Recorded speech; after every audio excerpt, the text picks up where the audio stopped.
In this session, we're going to look at thinking. And the main point is very simple. In fact, it's totally obvious. To understand that a thought is just that, a thought. If we really understood that a thought was just a thought, and when we were thinking a thought, we knew we were thinking, thoughts would be no problem at all. But very often we believe the thoughts. We get lost in the story of thoughts. We get entangled in the images and the scenarios and the narratives of our own making. And we give them more reality than they actually have. Or perhaps we could say that we disconnect from the reality or are unaware of the reality of what's actually happening. The mind is thinking. And so the first really important insight that we have to have around thoughts is that a thought is a thought. A thought is a discrete mental event. If I'm thinking of a dinosaur is not in the room with me. It's a thought. If I'm fantasizing about how I'm going to engage in a conversation tomorrow, I am not having that conversation with the other person. It's a fantasy. It's an imagination. It's a thought. If I'm worrying about something that I did in the past, maybe feeling shame and going over and over again some mistake I made, I'm not making that mistake in the present moment. That event is not happening. The content is not real. It's a thought. It's not to dismiss the reality of things that have occurred. Events happen. They impact us. We feel them and we learn from them.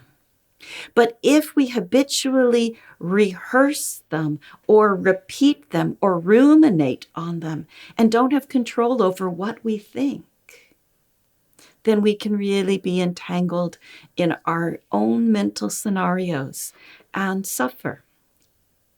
There are many kinds of thoughts. Some of them are very useful, and some of them cause a great deal of anguish in our lives. Habitual, unwholesome thoughts, thoughts of anger, thoughts of revenge, thoughts of lustful fantasies, thoughts of arrogance and delusion, reinforce and create deeper, unwholesome grooves in our minds.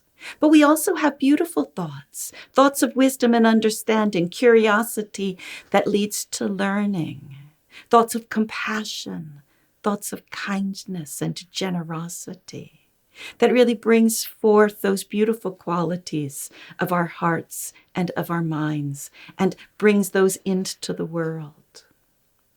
Thoughts are not a problem. None of us would want to be thoughtless individuals. None of us would want to lose the capacity to use our minds wisely.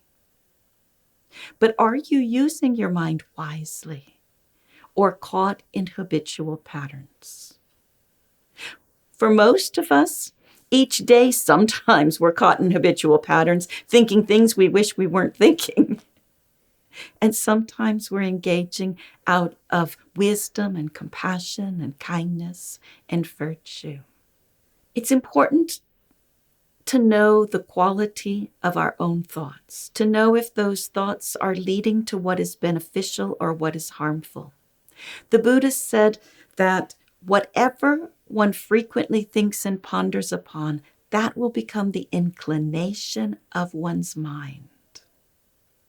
So if we're frequently thinking and pondering upon unwholesome thoughts, we're deepening that pattern and creating an inclination of the mind towards obstruction in our spiritual path, rather than opening and spaciousness and kindness and wisdom in the unfolding of our spiritual life. So it's helpful to really look closely at our thoughts. What kind of thoughts are you thinking? So you can notice, is judging predominant? Is fault-finding predominant? Anger, rumination, worry, obsessive planning, problem solving, trying to fix everything. Are those thoughts useful or not useful? In the Middle Length Discourses, Sutta number 19, called Two Kinds of Thought, the Buddha describes how he looked at his own mind prior to his enlightenment. He said that when he looked at his mind, sometimes he saw wholesome thoughts and sometimes he saw unwholesome thoughts. And when he saw those unwholesome thoughts, he considered, he reflected, is this beneficial or is this harmful? Does it lead to the affliction of myself and others, or is it free from affliction? Does it not cause trouble? And when he saw that his mind was going in a direction that he did not want to go, that was going to cause suffering, those thoughts were subsided. He abandoned them. He released them. He freed his mind from them. And he also saw that those thoughts that were helpful, thoughts of generosity, thoughts of kindness, thoughts of compassion, though there was nothing to fear from those thoughts, though they didn't cause any affliction, they were wholesome thoughts. Nevertheless, they prevented the deepening of his concentration. And so he also allowed those thoughts to subside in order to deepen his concentration and realize awakening. He used the simile of a cow herd. So when the crops are thick and have not yet been harvested, the cow herd has to be very diligent to keep his cows from straying into the fields and munching on the crops. Because if he allowed them to wander into the fields, that cow herd would be fined or punished. Similarly, if we allow our minds to follow into habitual thoughts of desire and fear and anger and hate, delusion and conceit, well, we will be punished in the sense that we will experience the results of those unwholesome patterns. But there also comes a time when those crops are taken in, when the harvest has occurred, and there's no problem then for the cows to wander in the fields.